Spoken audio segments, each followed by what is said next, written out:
This episode of Football Friends with Ben and Stef is brought to you by Unique Opal Mine. Based in Adelaide but shipping worldwide, if you or your partner loves opals, Unique Opal Mine is the place to shop. On top of that, they also create and design custom diamond engagement rings and recreate any old jewellery into new pieces. Both Stefan and Ben have used Tim, walking into the shop not having a clue about diamonds, walking out diamond experts. Head to uniqueopalmine.com to hear more or visit them in store in Rundle Mall.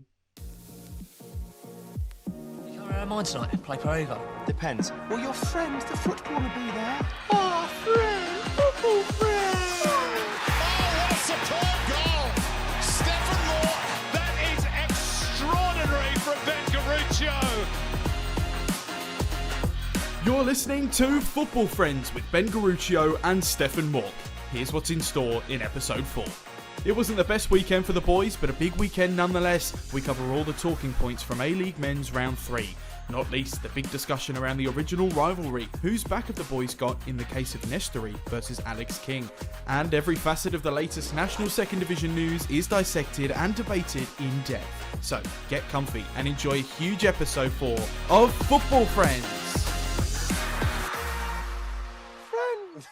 Hello guys and welcome to another episode of Football Friends with Ben and Stef. It's Ben here and as always I'm joined by Stef. Welcome to the show. Thanks for having me, Ben. We've had a few listeners again, so we're jumping on for the next episode. Yeah. How was your week? How was the game for you guys over there in Japan? Not good. I think we found out on Friday Kofu won their game, so it meant that we weren't able to qualify for the 6th spot in the promotion playoff. So I think our performance on Sunday was reflective of that. Everyone was a little bit flat. It's one of those games where you still try and give 100%, but it's just deflating. I think, your mind knows that you can't actually qualify. And we played against Akita, who are like a Stoke City in Japan, and the long balls, the throw-ins, anything at the halfway line, it's insane to play against a team like that. It's difficult because the ball's out of play for probably 45 minutes of the 90, I reckon, and you're just defending set piece after set piece, and it's a scrap. And they beat us 2-0, so it was a pretty poor week. My Gunners lost 1-0. United drew with victory, which is not a bad result. So overall, pretty bad week. Pretty bad week over here in Japan for me. Yeah. Well, same for me, to be honest. Obviously, we lost, and that was a tough one to take, especially for me personally. Why for you? So obviously the goal is, my fault. So yeah, it was just a bit of a shit one. But I suppose we can speak about that maybe a little bit more after. Liverpool as well, no good. Drew, they got lucky to draw in the end, but they shouldn't have drawn. They had so many chances, but couldn't score. Caught one on the counter and then managed to peg one back late. So, no good. Disappointing week. No good in Victoria.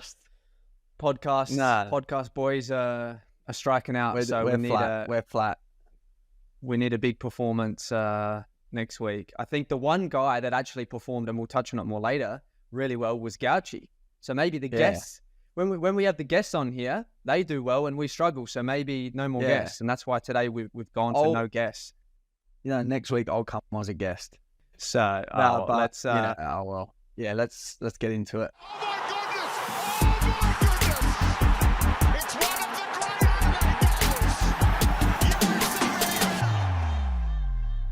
First game, Melbourne City. We didn't touch on it last week. We missed the big news of Rado Vidicic getting sacked very early in the season, and we won't talk too much about it. But I think it's a good one to touch on. And what was your first reaction when you, I guess, saw the news or heard the news? 2 rounds into the season, what were you thinking? I wasn't that surprised, to be honest. I think a lot of people were surprised because, especially here in the A-League, you've got, you need to pay, obviously, the coaches. It comes into account. A lot of teams are thinking, well, there's no relegation, so we can maybe leave it a little bit longer. But we said last week on the episode that, Melbourne City and Sydney FC are two teams that do demand excellence. They want to be up there at the top of the table.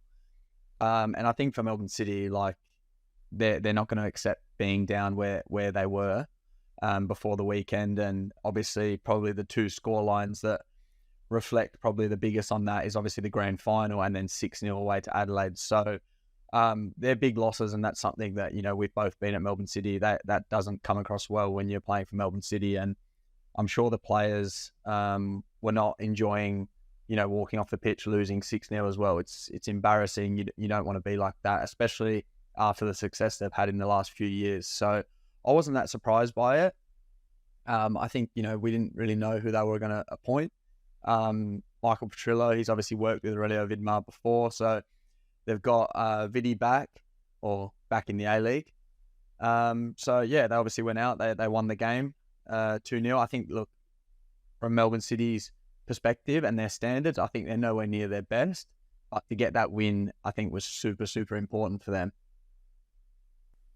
Yeah, exactly. I didn't know Rado. I don't know Rado at all. I don't know, him personally or as a coach. And I didn't speak to anyone at Melbourne City from the players' side of things. But the one thing I actually rate from the club is that, they do have that ambition and they want to be successful. And it's so easy as a club in the A-League, because there's no relegation, to kind of just be like, you know what, let's just see how it goes, get to halfway. And Petrillo came out and said that at the game live on TV, which was pretty interesting to hear, that they didn't want to do that. They actually wanted to kind of get on top of it early, so they can give a new coach coming in a better chance to actually set the standards. And that for me is what every club should be looking to do. You don't want to change coaches too much, because you do need to give them time. But if they're not seeing other things that are important, so it's not just the results, but I'm sure it's a lot of other things. I think clubs should be doing that. Fans want to win, and Melbourne City in the last 4 or 5 years have been so successful. So it's good for the league that's their standard. That's what they expect, and it probably goes to show as well that just because you take over a team that's so successful, it's not easy to do either, because their expectations are so high. So if you take over as an assistant coach, it's not a simple thing to do. And you do obviously feel for any coach that loses their job, because it's not easy. But yeah, I'm sure it won't be the first one of the season that goes. So it's probably just who's next. But that's what you want in a league where teams are all striving to win it. So yeah, that's enough of that. On to the next game, which was Brisbane Roar Wellington. Did you see much of that one? I didn't see much of it, but I did have a look at it back. It was a pretty crazy game, and I actually watched the press conference of Ross Aloisi, and he definitely wasn't too happy after the game. I think a couple of the goals probably could have been avoided, but yeah, he came out after the game and he sort of said that he was quite disappointed with the way that some players played, and obviously he's very stern in the way that he wants his team to play, and he wants them to be very positive, and he wants them to be going forward. And he said, a few times in the interview that they were passing backwards sometimes when they didn't need to pass backwards. So yeah, he was obviously disappointed with the way that they played. But obviously we both know that Wellington is a very hard place to go, and yeah, Zawado got his hat trick. So yeah, pretty crazy game.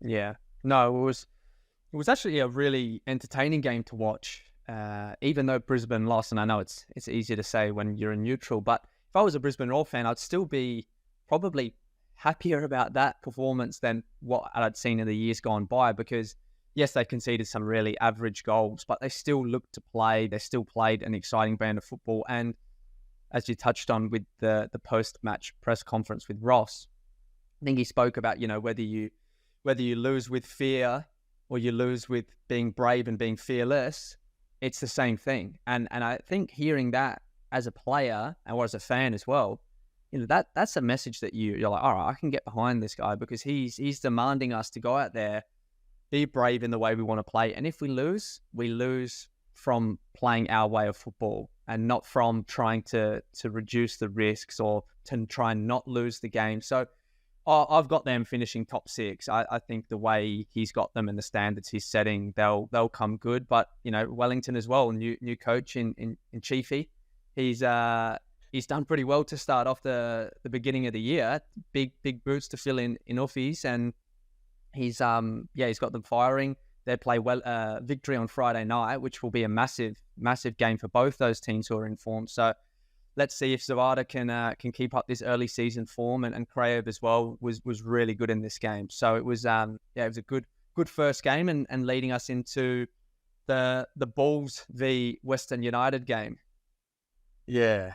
For me, look, in this one, I thought first half we were quite poor. I think we didn't really get a foothold in the game. I thought they had a lot more of the ball. That's what it felt like in the game, that they had a lot more of the ball in the first half. And we had a couple of sort of half chances earlier. Like I had a half chance. Lockie Wales had a half chance that he ended up crossing. And they obviously had a couple of really good chances where they sort of got us on the break, where they played long, and Jermaine was quite strong up there, and he's a very smart footballer.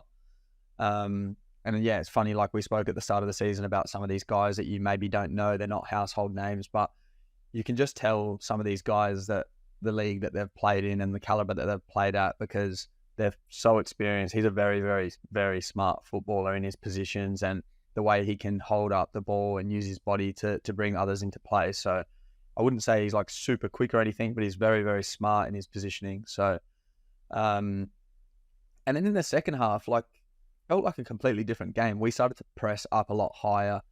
We forced them into probably playing longer when they didn't want to, or they weren't so comfortable. Whereas in the first half, they had a little bit more time to maybe actually be able to look up and pick out a pass. And it wasn't so much a long ball. It was more so like a ball into space for a 9, or maybe one of those wingers that sort of tend to come inside off the lines. And then in the second half, it felt like we definitely played out a lot better, and we were able to break their press a little bit more. They were sort of going at times with just one, and we were able to go out the other side and find space. And we had a couple of chances, but obviously football and the game that it is, it's a game of moments. We've spoken about that in the past. And for me, that was, just a shit moment, to be honest. I felt like in the situation, I did everything right that I could have. Obviously, Lockie Rose tried to turn me.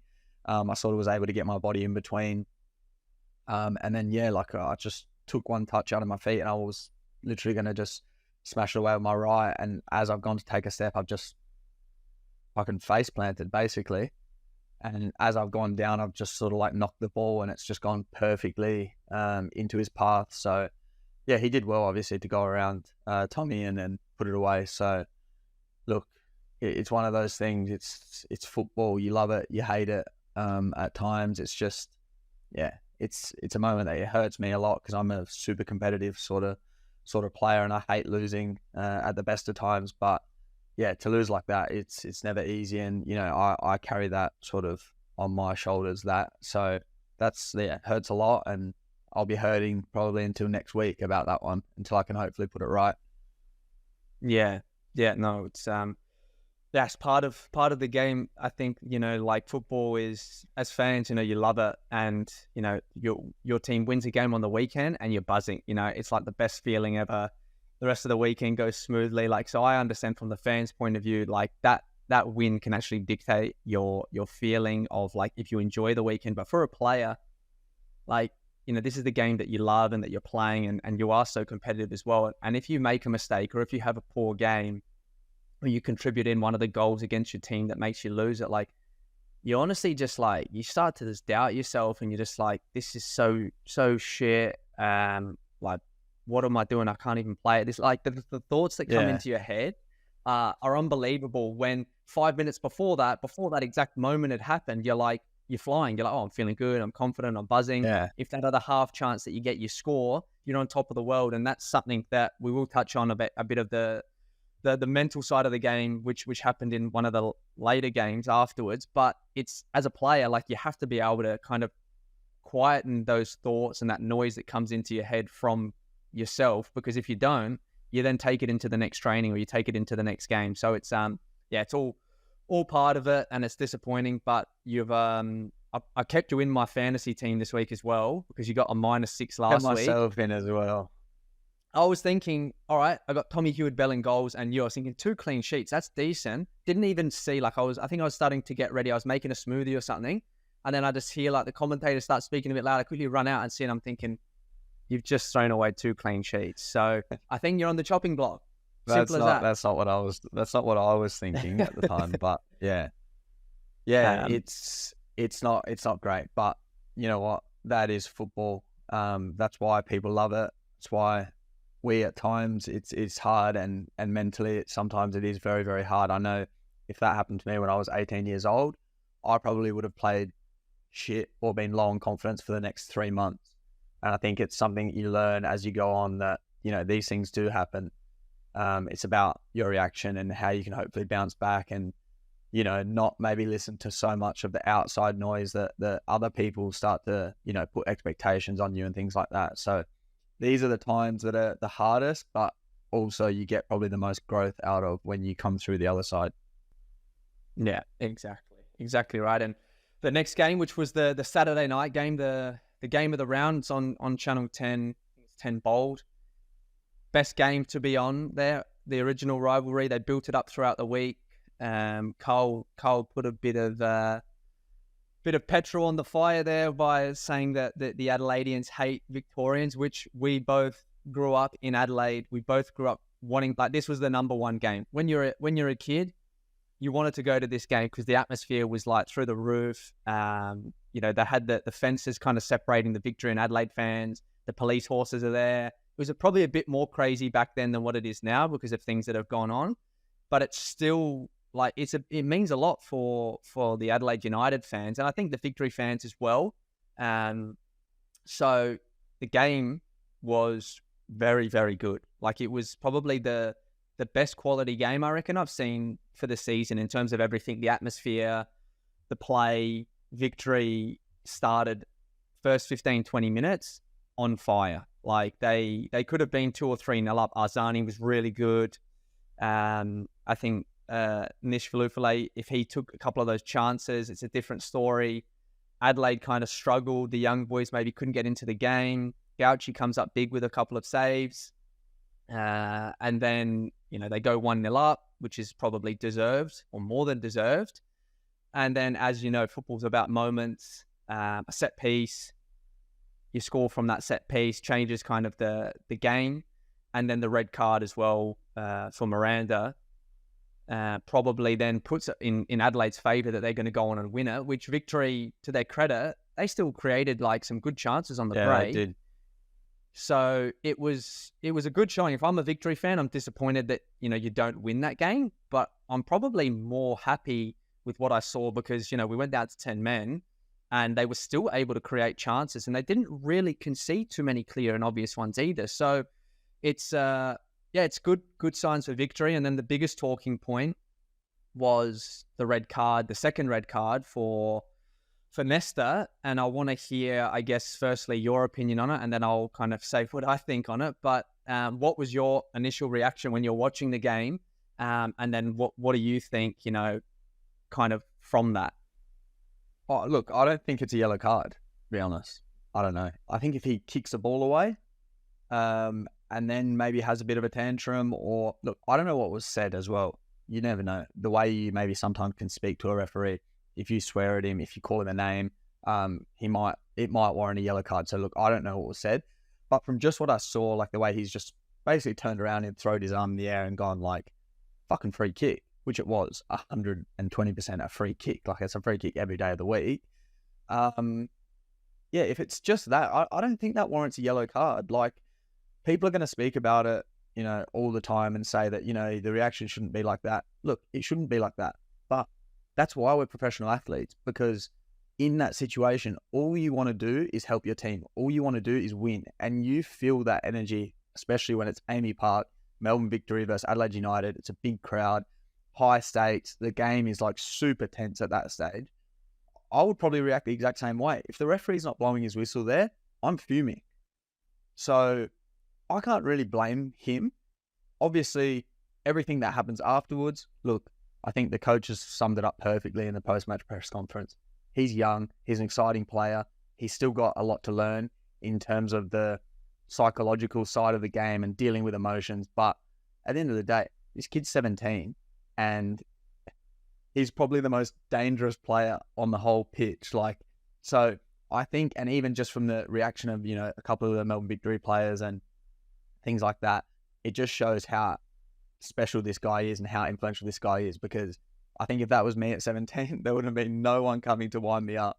But because he's such a special player, and that's sort of a big loss for Adelaide United when he gets sent off, then your emotions in the game, you're naturally going to, you go over there and wind him up a little bit, which I don't agree with it. I think he was already sort of sent off, so it is what it is. But yeah, there's so much to talk about and so much to unpack in that. So yeah. Yeah. No, it was kind of a straight, especially, I'm not one really to be able to, critique someone's behavior on the field, because when I cross that line, like, I don't know, something's, flicks in my body, and I'm a different person. The way, you maybe speak to the referees or you speak to the opposition, that white line fever. I think for me, the biggest thing is probably the understanding of the ref. And Alex King in my opinion, is the best referee in the league. Like, I really like him, even as a player.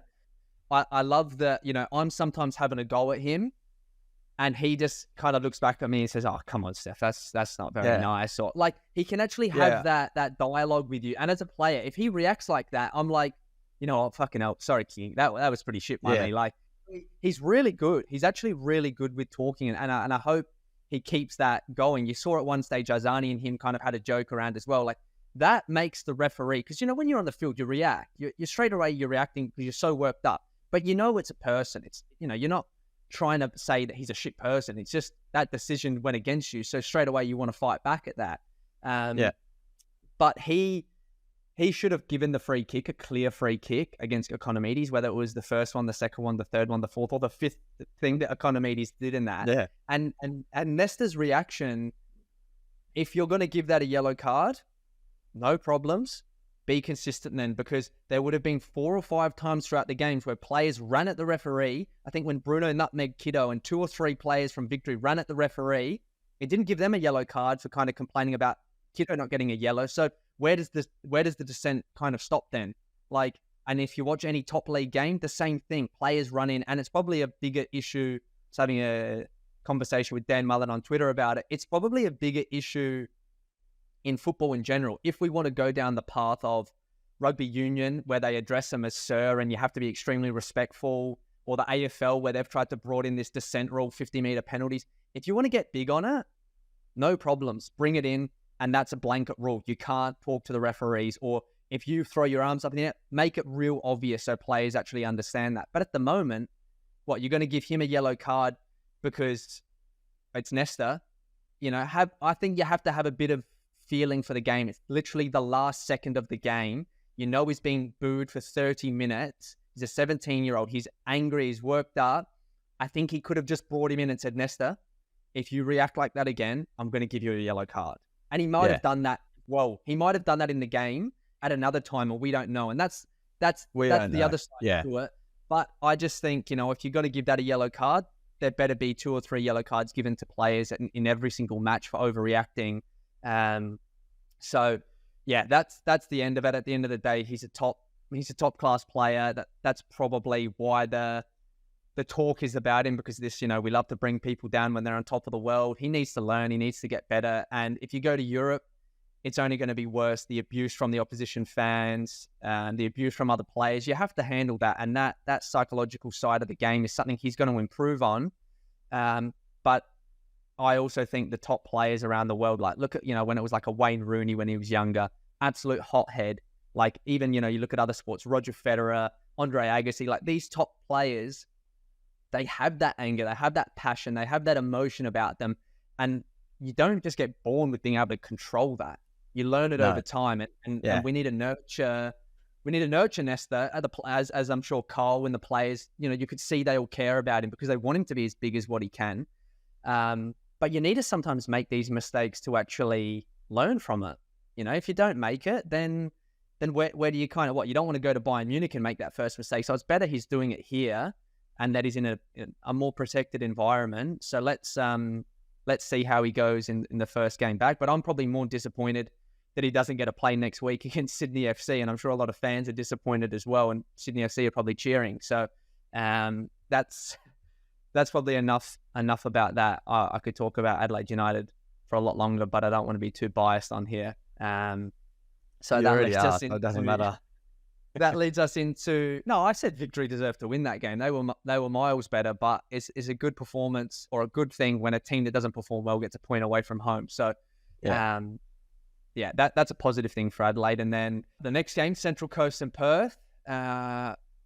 Good for the Glory boys, not so good for the reigning champions.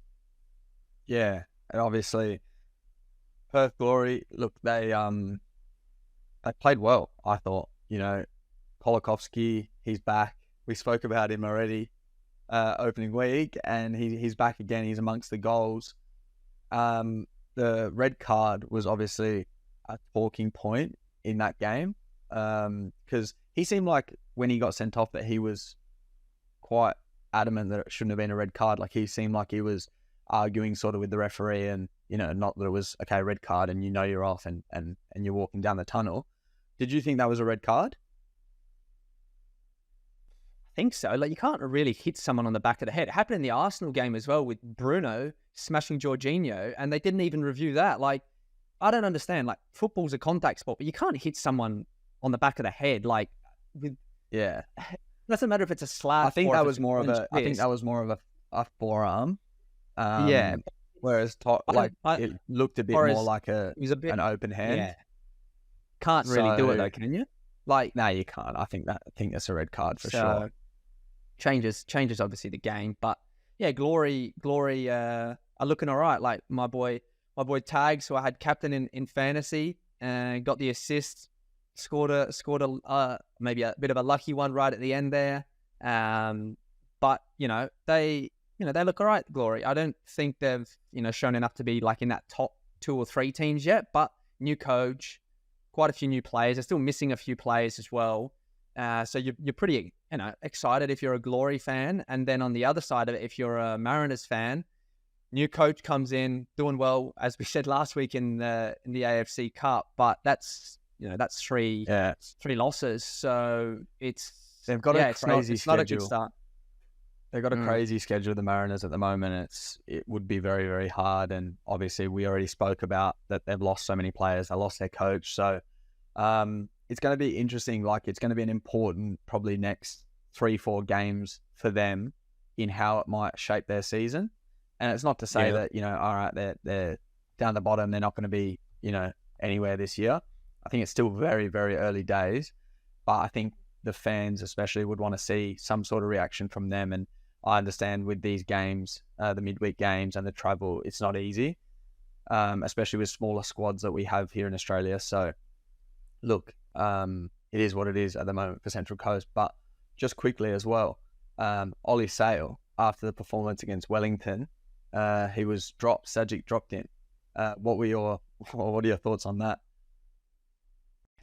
I think it's hard as a player because you go to a new team, you want to start well, but Cook probably felt hard done by because he did all right last year. But that's normally how it works if you bring in a new player. He's probably on a decent wicket as well. So Cook's come in, he's kept a clean sheet. He made a really good save off Theo Harris as well. So it's hard as a player. But you know what? If you don't produce and you or me will be the first ones, if it happens to us, you can only be disappointed if, you feel like you've been playing really well. But if you haven't, it's not bad as well. You go back to training, you just work on, all right, what do I need to work on, whether it's whatever it may be, but it's not the ideal start. When you move clubs, you always want to start well, but probably shows good trust from Stajic in Cook as well. Yeah. And he's kind of demanding, if you don't perform, we've got good players on the bench that can play. So I like it. I think, the season's long, there's 26 games. There'll be plenty of chances for him to win his spot back. And, the better players by the end of the year will normally secure their starting 11 spot. But, not great. Not great when you go to a new club. But let's see if the Mariners can bounce back. I think they play Brisbane Roar at home next week, so that's another tough game. But yeah, it can only go up from here. Hopefully you don't keep losing, and you don't want them to drop down like they have before. So let's see what they do next week, and that goes on to the Jets and Western Sydney 2-2 draw, which was an interesting game. I guess Newcastle scored the first couple. We're sitting back, a lot of possession for Western Sydney, but the speed that they've got on the counter, the Jets obviously hurt West Sydney, but good character to come back and draw 2-2. So did you see much of that? And if you did, what did you think? Yeah, I agree. Like, it looked early in the game, or most of the game, like Bahagia in particular was super dangerous in behind. Like, he's lightning quick, everyone knows that. So he got in behind and probably could have scored a couple as well, but was really dangerous, and that's obviously a strength that Newcastle have. And then he put the ball in as well for AP, which was an unbelievable header that AP scored. So he's scored a couple already this season, so he's looking good. And then look, for Western Sydney, I think if you're a Western Sydney fan, you have to still be very happy that they were even from a position where maybe not where they wanted to be in the game, because they copped that second goal, and then you're thinking this could be a bad loss now away after the win last week. But they managed to get themselves back in the game, and everyone knows Western Sydney has got that quality. I know it firsthand. But they were able to get themselves back in the game, and I think credit to them, hats off. I think that shows a lot, and that builds a lot of sort of, what's the word? Character within the team. Resilience.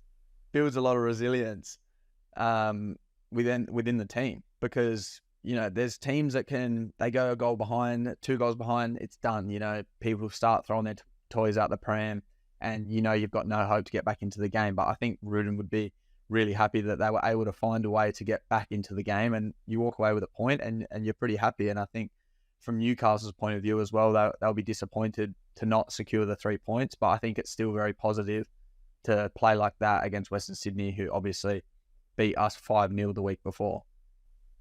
Yeah, I reckon the league's just extremely even. I think if you're off your game, as you saw with you guys, or with Melbourne City, you can kind of get your pants pulled down. But then again, the next week, Western Sydney go against the Jets, who people were maybe thinking the Jets aren't that good. They draw with them and they look all right. So I think it's a very, very even league, similar to last year.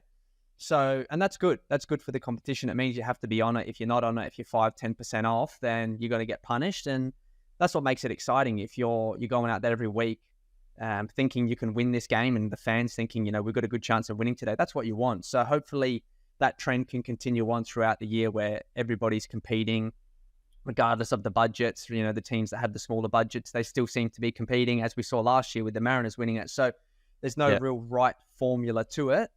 But we're gonna go into the second division. So we'll take a short break and then come back to you.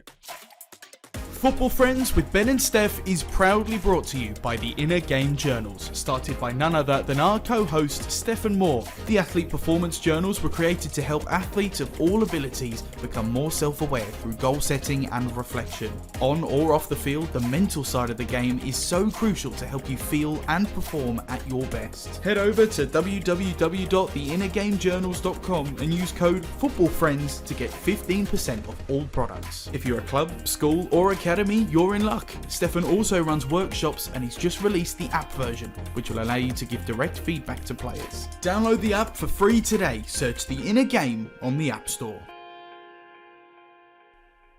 So the big news of the day is the FA have come out with the National Second Division news. It's now going to be starting in 2025, which I think is good. I don't think it's a negative thing that they've delayed it, because it really just gives the teams more time.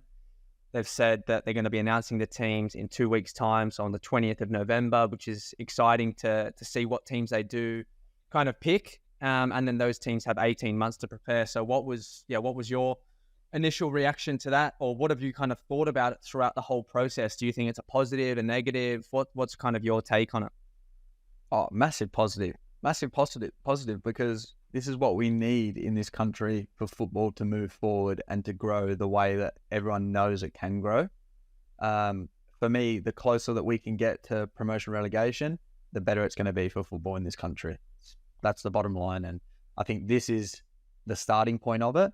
It's not to say that promotion relegation is coming in the next 1, 2, 3, 4, 5 years, but this is the start of a new journey for Australian football. And I think it's super exciting. And I think it's positive on so many fronts. It's just like, there's so much to talk about with this. And obviously we still don't know how it's going to look. Obviously we're getting, I think, the outline of how the competition will look on the 20th, as well as the teams. So it'll be interesting to see how that is. But I think the timing for 2025, I think some people have already come out and said that, why is it not happening in 2024? There's always going to be sort of people that aren't happy with decisions that are made. But I think if you're looking at it from an outsider's perspective, you're giving the teams the time that they need to get everything together, because you want this to start, and you want it to start in the right way and start on the right foot in a positive direction. You don't want it to start and people are going, oh, well, this wasn't even thought about, and clubs didn't have this, and what's going on with all these other things that are out of our control. So I think 2025 is definitely the right time to do it, just to give those teams the extra time. And obviously there's going to be a restructure for MPLs across Australia as well. So you need to also give time for the MPL restructure to happen. So there's a lot to unpack. What are your first thoughts on it? Yeah, I think you see the interest when it got announced a couple of years ago, the potential of it, and people have been calling for promotion relegation, and we're one of the only countries that doesn't have it. So logically, that's the step we need to be going in. I think, if it's in an ideal world, this is probably announced 6 months ago, and it gives teams 12 months to get ready for it. It wasn't the case. The FA had the Women's World Cup that obviously they were completely focused on, and they did an unbelievable job with that. The Matildas are flying. So the FA have done well on that. Now this is their focus. They want to make sure that it's done correctly, as you said, because the worst thing that can happen is the competition starts, the broadcast isn't good, the quality isn't good. There's so many small things that go wrong, and investors then pull their money because it's not looking the way it should be. So at least this gives you 18 months to secure a broadcast rights, and we'll touch on that quickly now because I've just brought it up. The FA, I believe, their agreement is coming up with the national team at the end of 2024. So you're now bundling the Socceroos, the Matildas.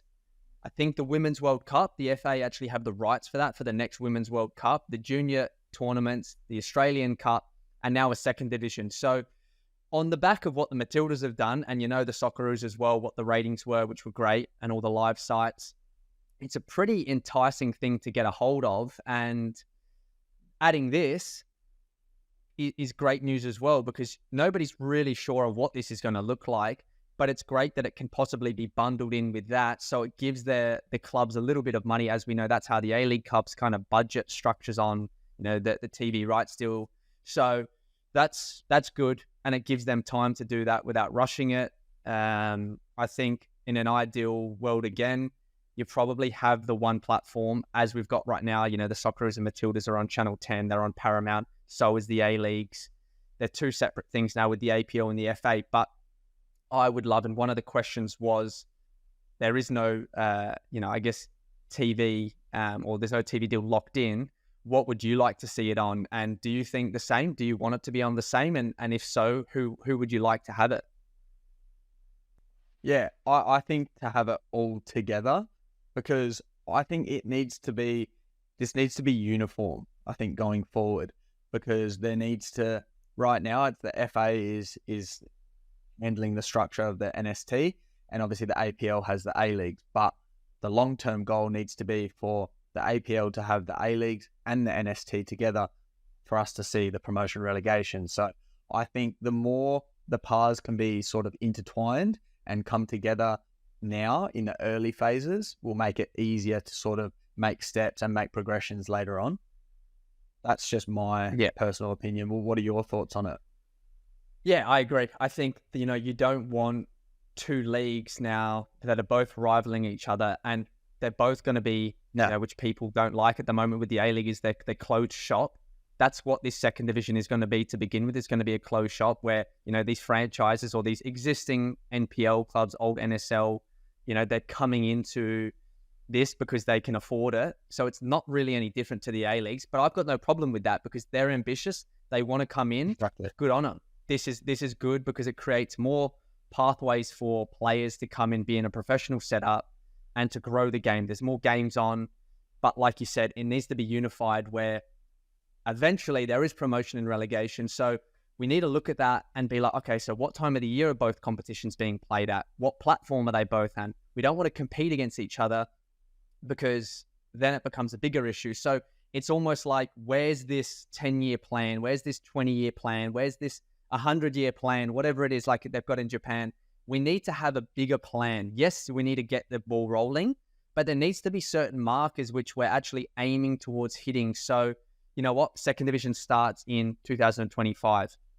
We expand, in 2026 for more A-League teams. We do promotion and relegation from 2000, whatever it is, but there needs to be a bigger plan. And I listened to Bozza on SEN actually talking about that. And he said the same thing. The APL and the FA, they obviously had that big fight when they were kind of getting separated. They do need a kiss and make up because we need our two biggest football entities on the same page to grow the game. And that's really the most important thing, because if you don't have that, we're just going to be fighting against each other like seems to happen with so many things. So we need everyone on the same page to really get this going. And on the players, what's your opinion in semi-pro v professional? And of course, it's going to be different with finances and we don't know the budgets, but do you think this should start off as a semi-pro competition, or should they be going more for younger players and getting them professional straight away? Look, this is a thing. There are so many question marks around the whole NST, everything about it. There's question marks everywhere. Look, I hope that the teams, on what you said before, I hope the teams are coming in and banging the door down saying, we're ready for promotion relegation. But is that going to happen sort of straight away or in the next 1 to 2 years? Probably not, because financially, it's a massive jump from going from an NPL setup to, okay, we're ready to potentially be in the A-League in a couple of years. So that's where we sort of got to get it right. And look, Paramount might turn around and say, we don't want the NST. Not interested. So then what do we do? That's another question mark that no one's sort of spoken about. What if they turn around and look, it's not sure how entertaining it's going to be. We're not sure if we're going to get the viewers for it. Is it going to be worth putting the money into it to get it broadcasted? That's another thing that you got to think about. So finding the right broadcaster, and I hope that Paramount and 10 are on board with it and it can all be like that. I would like to see it be a professional league from the get-go. And if that means getting younger players in, and this is another sort of debate, because the NST needs to be better than the NPL. The NPL is already there and that's semi-professional. So it doesn't make sense to just get to start this NST and it's also just semi-professional, because then where are we covering that ground? Where are we bridging that gap between NPL and the A-League? Because ultimately, that's what this league is going to be so important for. It's going to be bridging that gap for players that have maybe not made it to an A-League setup, or they've just come out of an A-League setup and they're not sure what to do. You know what? This is actually a perfect platform to go and hopefully bounce back my career so I can get back to playing professionally again. That's what I think it needs to be. And people argue and say, oh, there's so many good players in the NPL that have already got jobs and, they're not going to give it up. Well, you know what? You're either willing to give that up to become a professional footballer, or if you're not, then you know what? There's 1,000, 100,000 young kids, 16, 17, 18 years old, that would chop their arm off to be a professional footballer and maybe haven't got that chance at an A-League club. So that's what I think it needs to look like. And obviously these are just my opinions, but how would you see it working out in an ideal world? Yeah, I completely agree with you. And I think there's some extremely talented NPL players that, if they were born 20 years later, they go up in a youth system where they're more talented than maybe some other younger players that are going to be around now. but they just weren't at the right time. And they've got other jobs that are paying them 80,000, 100,000, 150,000, and NPL is just a bit of cash on the side to kind of, they love playing football. They want to earn a couple, $1,000, $2,000 a week for 20 weeks, but they can't, or they don't want to leave their job because they're supporting a family. They're a bit older. They're late 20s, early 30s. And those people there, that's probably just unlucky that they're around in this time. And I'm not saying that they won't give 100%, because I know they'll give 100%.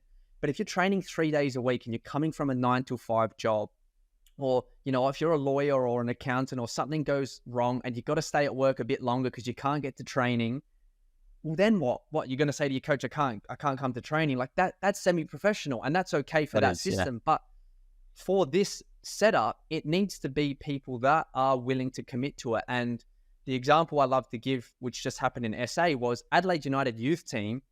They won the NPL with players that were 15 to 18, 19 years old. And they're all training like a professional in the youth team at Adelaide United. They don't have other jobs. That's what they're focusing on. Because of that, look at the improvement in those players, and they can actually beat, not saying they didn't finish first in the league, but the growth is there for those players a lot more than these 25 to 30-year-olds that it's just unlucky where their time that it's gone. And if a 25-year-old or a 30-year-old says, you know what, I just want to be a professional footballer, I don't care about that, I'll take 40 grand, I'll take 50 grand, and I'll drive Ubers, or I'll do something on the side to earn I'll do a bit of coaching on the side to earn some cash because I want to be a professional. You know what? What a dream. You get to do what you want to do. And maybe after a year, you get picked up by an A-League team and you get bought. So I think we need to make it professional. You need to have the training every day. You need to have the focus on being the best player you can be, because as we know, it's not just when you're at the training ground, it's your nutrition, it's what you're doing off the field, it's everything that's leading up to it. You want to give the best possible chance for these teams to go out there on the weekend, to have the best product, which is going to keep people coming back. And if you're a fan of Melbourne Knights or South Melbourne or Sydney United, if you see young kids out there that are giving 100%, do they care? If they're wearing the jersey with pride and they're going out there and they're giving 100%, that's what you want as a fan. And if you see them getting better, that's the most important thing, I think. So we don't know the budgets. That's the biggest one. Yeah. So until that kind of comes out, we're not going to know exactly. But yeah, that's what I would like to see anyway. That's going to be the hardest part, I think, making sure, because it needs to be better than NPL. Why is it happening? And that's going to be the hardest part, to find those players that they do have the quality and it is actually a better standard. And obviously you said about Adelaide United, the only difference with, I think, the Adelaide NPL compared to maybe Victoria or New South Wales is the financial situation and what clubs can afford to pay, because at the end of the day, there's a lot of players that have gone from Adelaide to Victoria because it pays a lot more. So that probably is the strongest NPL in the country. And I don't know if you put probably any of the A-League youth teams in the NPL in Victoria, would it be the same? I think probably not. So that's going to be a challenging factor. There's so many challenging factors, but yeah, that's going to be, for me, probably one of the biggest ones, because the standard needs to be very, very high. But if that was me, and even if I was 23 or 24, I'd be jumping at this. I would be so excited to have a chance to be professional, because the difference between this and NPL clubs is going to be, video analysis, physios, sports science, having people around all the time. If you're an NPL player right now and you get a grade 3 hammy tear and you're going to be out for 10 weeks, you're going to be seeing the physio twice a week at training or 3 times a week at training. And how many of them actually have full-time physios that are there every single training session? So it's like, that for me is the biggest difference. And that's where we'll see players, hopefully from those young ages of 16, 17, 18, actually being able to progress at a much quicker rate. By the time they're 23, 24, they'll be much better than someone that was just in an NPL setup for that same amount of time. I think that's where we'll see the big wins and players actually developing at a quicker rate and probably being more ready for A-League football. Yeah, exactly. And like, from the conversations we've had when, we've had mates that played with us in A-League teams and they drop out and go to NPL, it's so hard for them to be focused and to be driven, because they get to training and the whole mentality is like, if you're like, I spoke to a few of them and they said to me, if I'm sprinting around working hard at training, people are like, why is this guy being so busy? Like, I just want to relax training. Like it's not a high performance mentality because you're tired. You've just come from work. You just want to go there and have a bit of fun. And that's great. And for what it is, but this needs to be something different where you're going there to get better. Like if that's the mindset, and I'm not saying that's every club, but I'm speaking from what people have told me because I've never gone and really trained there. But if they're saying that, that's not a good environment. And these second division clubs need to be ambitious and the players need to be ambitious. And you need to give them, like you said, physio, sports science, analysis, diet, like nutritionists, everything around it to actually make them succeed. And these 16 to 23, 24-year-olds, they then get the best chance to improve. And there is such a big jump from NPL to A-League right now. I know in a one-off in the Australian Cup, anyone can beat anyone on any given day, the same way where a League 2 team can beat a Premier League team. But if they come in and train, and we've seen, again, firsthand when the good players from NPL get contracts in the A-League or they come into the A-League trial for a couple of weeks, you see the big difference. And it's not saying they're not good players, but they haven't trained at that intensity every single day. And I remember at Adelaide, there was a player that came through 3-4 years ago. First couple months, he was buzzing. I was like, oh, he looks all right. Like he's obviously on a high from the NPL, done really well. And then, he's not selected on the weekend. Round 1 goes by. Round 2, 3, 4, 5, 6, that confidence drops a little bit. And all of a sudden, like you just see that work rate kind of drop down. Probably just the mentality, the physical, I guess, element of the game, being able to back it up day after day. It's a completely different thing. And that's where this second division will really give these players an opportunity. If they drop out of the A-League from a youth team or just a young player that can't kind of break through, they go to the second division and they can do really well. They're still in the environment. All right, the money's not as good, but they can actually work their way back up. And that's where we need a transfer system as well. That needs to be sorted out because these second division teams and even NPL teams, they need to be paid a transfer fee. If an A-League club wants to buy them, they need to be able to buy them. And A-League teams need to be able to buy from other teams because otherwise the whole thing's just a bit of a sham where, one club's developing a player and then another team just comes and takes him away and maybe you get a bit of compensation if he's off contract. But hopefully this rewards, the second division teams to give players long-term contracts, 3-4 year contracts, which is good security. And then if Melbourne Victories think, you know what, little Johnny from the Melbourne Knights is looking pretty good, I'm going to pay 100,000. I'm going to pay 150,000 or 200,000 for a transfer because we think we can sell him for 1 or 2 million. That then also creates a different stream of revenue for these clubs. And that's why I think playing young players is more beneficial for older players because you have the resale value. So that's where I would be going with it. I know every club's going to be different. You might get one club in the second division that says, you know what, we don't care. We're going to play older players. We've got a big budget. We've got a big backer. We're going to pay this. Let them do it if that's what they want to do as well. Every team's going to have their philosophy and how they want to go about it. Look, that's up to the owners of the club, the board and the manager. But yeah, I agree. That. Would you imagine there being a loan system as well? I think so. I think there has to be transfers and loans because, second division teams maybe don't have to then pay as much as the wages if they're getting players on loan from your Melbourne Cities or your Victories or your Sydney FCs. If you can get 2 or 3 players on loan, they do, like in J2, for example, good example, we have, I think, 9 players on loan from J1 teams. So that has to be the model.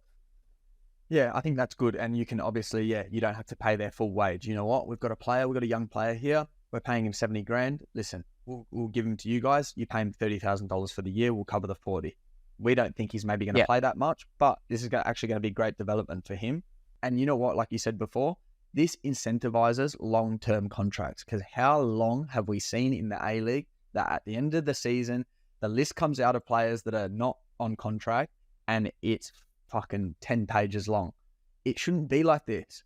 There shouldn't be 24, 25, 26-year-olds that are in the prime of their careers getting offered 1 or 2 year deals. That's just not how it should be. These players should be getting 4-year contract and you slap a buyout clause in there or you slap a transfer fee in there and you're going, you know what? We're happy to pay this guy for the 4 years. If someone wants to come in, they can buy in. That's got to be the thought process from the clubs. It can't be this single-minded approach of, not sure about the salary cap. Oh, TV deals coming out. Oh, all right, you know what, we'll give him a 1-year contract. You know, the salary cap's looking a bit tight. For me, that's not the way forward for football in this country. Yeah. No, and I think you've seen already in the last year or two, the clubs have realised that with the long-term deals they're giving to younger players and kind of taking the punt on these young players, which is good because they then have that security. They've got the belief from the club, and that's same with the second division. Everybody needs to be going in that same direction. So I've come up with a bit of a plan, and Let's hear it. It's Steph here speaking because everybody says that we sound the same. And sorry, it's a bit of a serious talk today rather than joking around, but obviously it's a pretty hot topic at the moment.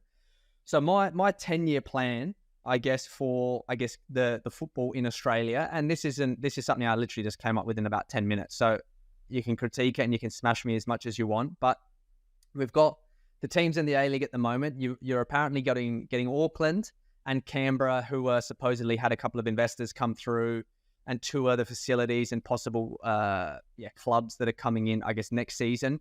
So hopefully that goes over the line. You've then got 14 teams in the A-League. Then they want to expand another 2 times the APL, they've said. So whether that's a Gold Coast, whether that's another Adelaide, another Perth, whatever they decide to do with that. Tasmania, for example, that probably is a good shout as well. I think the CEO there, Tony Pinata's come in, ex-Sydney FC, I think he was, and potentially Perth Glory, or maybe I've got that wrong. He wants to get an A-League team in there. So hopefully, you know, if you get a Gold Coast, you get a Tasmania, then that's great. That's a really good platform. 16 teams in the A-League. I think the NSD is going to start, or NST, whatever they want to call it, starts with 10 teams, 12 teams. That's what the supposed framework is. That also needs to build up over to 16 teams, I reckon, in the next 3, 4, 5 years once it commences. Then from 2000 and what I've kind of got in there is once you've got 16 teams in A-League, 16 teams in the second division by 2028, we need more games. In Australia, there's not enough games. We've contracted players now for 52 weeks of the year. So rather than training in the longest preseason, let's get more games. So whether it's a preseason competition where the second division and the A-League kind of play like a Champions League style format where it's, you know, Victoria, New South Wales, South Australia. I know it's not ideal, but it keeps the cost down if you can kind of put the teams into territories, reduce the costs of travel. You play group stage games. You kind of see the difference between the first division and the second division. Hopefully, you know, whether you have a broadcast for this, whether it's just, you know, playing more games, getting revenue through match day experiences, who knows, but it's something that's there. And then in 2030, which is 5 years after the second division's been around, 5 years after, hopefully you've had, you know, 14 to 16 teams in the A-League, then I reckon you can look at promotion and relegation. And whether that's promotion and no relegation for the start, or whether that's both, I think that's the moment where you then do that for maybe the next 5 years till 2035. And then you've had 10 years of the second division because these teams are committing a lot of money, a lot of resources.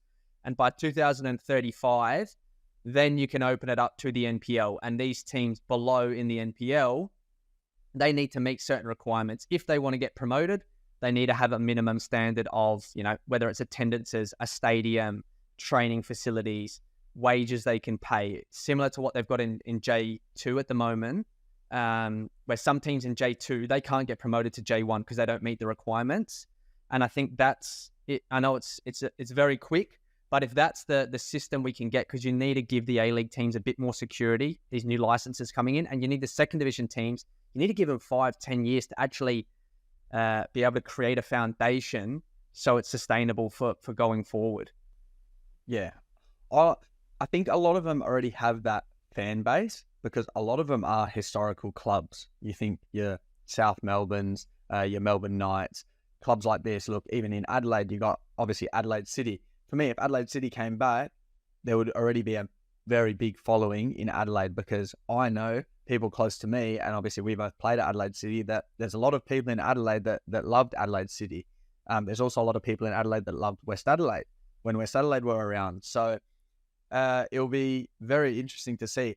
In 2035, when you say open it up to other NPL teams, are you saying opening up potentially a third division?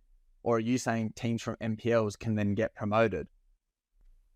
I think, well, depends how well it's going financially. If we're getting close, to half of what the AFL deal is, you're getting 300 million a year. Well, maybe we can look to kind of open it up, but probably to start with, you're looking at a conference thing. So the winners of each NPL play off against each other. Yeah, similar to what they've got, I think, in Serie C. They've got the regions, or the Serie D, sorry. But then Serie C is the same, the playoffs, because it's not going to be possible to have a third division as well. We can't jump that quickly. But we'd love to hear anybody else's opinions on that. I know it's not ideal, and we all want promotion, we all want relegation, but it's not, just click your fingers and let's just roll it out. We actually need it to be sustainable. And I think from what I've kind of thought about, that's an okay model, but we need a plan. We need a plan that we can actually stick by. And if things go well, all right, instead of it being 10 years, can it be 5 years or 6 years or 7 years? But we need that long-term plan to hit these markers with finances, with attendances, with TV ratings, because that money that's coming in through sponsorship, that's what's going to make us grow. So we hope, that's kind of been a good plan for you all. But we're going to jump into the questions from the viewers. So first up, Ben, suppose more prep time is best, as others have said, but it still feels like a cop-out in my honest opinion. April next year would have still been doable. What do you think about that? Yeah, it would have been doable had there not have been maybe a Women's World Cup. Like you already said, the FA had their full focus on that. It might have been doable. I think everything would have needed to be out, I would say, another 5-6 months earlier to give those teams time to prepare, and to also give the state federations enough time to organise their NPL, because the season's just finished now. You can't pull them out now and say, all right, well, there's 3 teams from the Melbourne NPL, they're gone now, so work yourselves out. I think that it makes sense what they've done. I think it makes sense from when you take a step back and you look at the financial, giving the teams the amount of time to actually set everything up and make sure the club is ready to go when this does kick off. It makes sense from that point of view. Yeah, exactly. And that's the big one, because, these NPL teams, like you said, if 3 or 4 teams go from the Victorian Premier League and then you've got 5 from New South Wales, like, well, who fills the gaps of them in that current season? But then on the other side, when these clubs are going into the second division, yes, they're paying more money to players, but they also need a lot of backroom staff. So you need coaches, you need physios, you need sports science, and then you've got your office staff. Like, probably people don't realize how many people it takes to run a club. And you need probably, 10 people coming in your media team, your CEO potentially, your football directors, your whatever it is, all of these people. And then sponsorship. If you're a sponsor coming in and you're like, oh, we've got 5 months to get this league up and going. Well, how do I know what my return's going to be on my investment? Yeah. Where if you said we've got 18 months, you got time to actually get these big investors, these big sponsors. So for me, it made sense. You know what? Don't complain. It's great that they've done this. And next 2 weeks, we get the teams, we get the structure, and then we can really start to kind of plan it properly. So you can hit me with the next question if you can read. I know your eyesight's pretty poor. We got at John DT 96 ideal visa numbers. A couple of marquee spots allowed. What's your thoughts on the overall breakdown of squads for each club? It's a good question. I think there needs to be some visa spots. Maybe not 5. Maybe if you have 3 or 4 in J2 here, we've got 4 compared to 5 in J1. So maybe it's 3 or 4. But again, it's going to go down to finances. So 3 or 4, I think, because you're going to have to get a lot of players. A lot of Australian players. Where are you pulling all these players? If you can get 3 or 4 good quality players, maybe from Japan, that would probably be a good market. You see in the NPLs. They'll probably accept less money, or you get maybe some Brazilians or European English people that are coming through. I think 3 or 4 is a good amount. And the squads, I think you need at least 20 in a squad, minimum 20. But that could be made up of, 8 players that are on, that 16 to 18 or 16 to 20, where they're on these scholarship wages and they're on, what is it in the A-League, 27 or 25 to 40,000. Yeah. So that's not big money. But the majority of the squads will be made up of those young players, I think, just to, so you could throw your money at maybe your older players in the A-League that you want for your second division, or your key players in the NPL. What do you think? Yeah, I agree. Look, if you think what's 25 to 30 grand a year, there'd be players in the Melbourne NPL earning way more than that per year. So if you're going to get a young player in that have also got a transfer fee potentially in the future, and you're actually going to be playing this, because there's going to be young players playing in that league. You look at Adelaide United, they're in the A-League at the moment, they're doing it. So in the NST, there's definitely going to be young players that are playing week in, week out. So no, I think there should be some marquee spots allowed. If teams want to spend the money, let them spend the money. We don't want to be there holding teams back. If they're willing to spend the money and move forward because they do want to move towards promotion relegation, then let them do that. We shouldn't be holding them back. Yeah. For visa players, the same. The same for visa players. 4, 5 players. If it's 5, it's 5. Yeah. For me, yes. And if you want to do it, do it. Yeah. And I think that's something that's, for me, a problem in the A-League is the salary cap. We've got, these designated players. We've got these marquee players. We've got everything that kind of allows you to be outside the cap. You got one team probably spending 10 million a year. The other team spending 2.5 million a year. So what's the point in the cap? It just restricts certain things. I think let it be open up. You want them to be sustainable. The clubs have to be understanding of what their budgets are. They're not going to go and spend 7 million if they've only got $3 million. You can't just find $4 million, or if that's how the clubs want to run, then they're not going to run for very long. So they know, I think, what they need to spend on. But if the opportunity for a South Melbourne, a Greek player says, I'd love to come and play for South Melbourne, or I don't know, a Croatian for Sydney United comes up, or a Macedonian for Preston Lions, these sort of players that come up and you're like, you know what, this guy's worth 200 grand because the fans are going to be buzzing off him. Let him spend it. Let him go and get them. And I don't think we should try and restrict them. But at the same time, if one club wants to spend just on all young players and that's their motto that they want to go by because they want to sell them, let them do that. So anyway, that's a lot of second division talk for the episode. And I'm sure we'll be back on in 2 weeks' time when we're talking about the teams that have been released. But let's wrap it there and go into the A-League preview. A few big games, which we've decided probably your Friday night. Victory against Wellington, 2 teams that are on 7 points, both undefeated. Wellington, very strong. Victory, probably being the best team of the season. You could get a massive crowd for that one on a Friday night. And then going on to Saturday night where you've got the Reds, the best team in the league though, against Sydney FC, which Channel 10, that's their main game of the week. That will be another exciting one, I think. Sydney FC need to bounce back, and Adelaide want to keep that form going, especially at Coopers. They're always hard to beat. So we'll see you all next week. Thanks for chatting, Ben. It's been a good hour of my Monday afternoon spent. Yeah, well, you mentioned Adelaide United, as you always do, but you forgot to mention Western United. We're back home for the first time this season against Newcastle Jets in Ballarat. So looking forward to seeing our green and black family out in Ballarat this Saturday. But guys, thank you very much for listening. As we always say, thank you so much for your questions. We love hearing from you. If you've got any comments or would like to add anything to our NST chat, we'd love to hear from you on our socials, which are at Football Friends Pod on Instagram. We're at Ben and Stef Pod on X.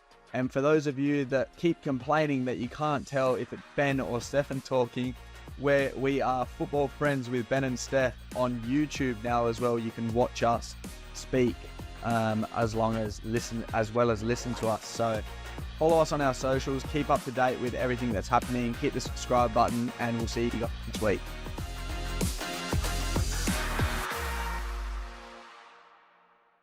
Oh, friend. Fuck you lot, where's the beer?